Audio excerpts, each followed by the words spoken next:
حضرت لال شہباز قلندر سرکار تشریف لے جا رہے تھے تو ایک رچ کو نچانے والا نظر آیا۔ پوچھا تم کون ہو؟ تو بولا قلندر۔ اس دور میں رچ نچانے والے کو بھی قلندر کہتے تھے۔ آپ رحمت اللہ علیہ بے اختیار مسکرا دیے۔ یہ بات اس رچ والے کو پسند نہیں آئی۔ کہنے لگا آپ کون ہیں؟ فرمایا میں بھی قلندر ہوں۔ کہنے لگا آپ کیسے قلندر ہیں؟ نہ آپ کے پاس رچ ہے نہ ڈگڈگی، تو تماشا کیسے دکھائیں گے؟ فرمایا پہلے تم دکھاؤ پھر میں دکھاتا ہوں۔ رچ والے نے ڈگڈگی بجائی اور رچ کھڑا ہو کر ناچنے لگا۔ اس نے کہا اب آپ کی باری ہے۔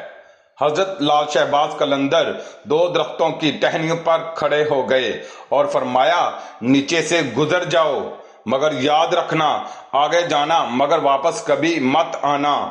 جیسے ہی وہ نیچے سے گزرا ماحول ہی بدل گیا۔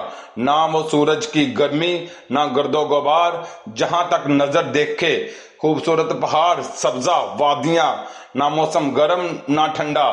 ابھی اسی سوچ میں ہی تھا کہ دیکھا ایک عظیم لشکر سپاہیوں کا گھوڑوں پر سوار تیزی سے اس کی طرف بڑھ رہا ہے۔ وہ گھبرا گیا کہ آج تو جان گئی۔ پاس پہنچ کر لشکر رکا اور سپہ سالار آگے بڑھا۔ اس سے پہلے وہ کچھ کہتا سپہ سالار بولا بادشاہ سلامت، آپ کہاں غائب ہو گئے تھے؟ آپ کی سلطنت آپ کا انتظار کر رہی ہے اور ملکہ عالیہ کا رو رو کے برا حال ہے۔ اب وہ حیران پریشان شاہی گھوڑے پر سوار ہو کر ساتھ چل دیا۔ جب محل پہنچا تو عظیم الشان عمارت دیکھ کر حیران رہ گیا۔ اندر داخل ہوا تو خوبصورت ملکہ گلا شکوہ کرتی لپٹ گئی۔ کہاں رہ گئے تھے آپ؟ سب بھول کر نہا دھو کے شاہی پوشاک پہن کر تخت پر بیٹھ گیا۔ سالوں گزر گئے، بچے ہوئے، پھر شہزادے بڑے ہو گئے، بڑھاپا آ گیا، جسم سے جان، منہ سے ذائقہ چلا گیا۔ ایک دن اپنی سلطنت میں دریا کے کنارے بیٹھے، خیال آیا کہ آخر ہوا کیا تھا۔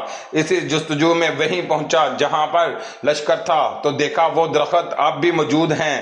سوچا چلو دیکھتے ہیں کیا، اور درخت کے بیچ سے گزرا۔ ماحول بدل گیا، وہی وقت وہی مقام، سامنے اس کا رچ اور ڈگڈگی پڑی ہے، وہی گرمی وہی گرد و غبار۔ پیچھے دیکھا تو حضرت لال شہباز قلندر رحمت اللہ علیہ سرکار کھڑے تھے۔ اس کی حالت غیر ہو گئی۔ بولا جناب میری سلطنت، میری ملکہ، میرے شہزادے۔ تو آپ نے فرمایا سب تماشا تھا۔ اگر ویڈیو اچھی لگے تو ہمارے چینل لسانی اسلامک واقعات کو سبسکرائب کر دیں۔ شکریہ۔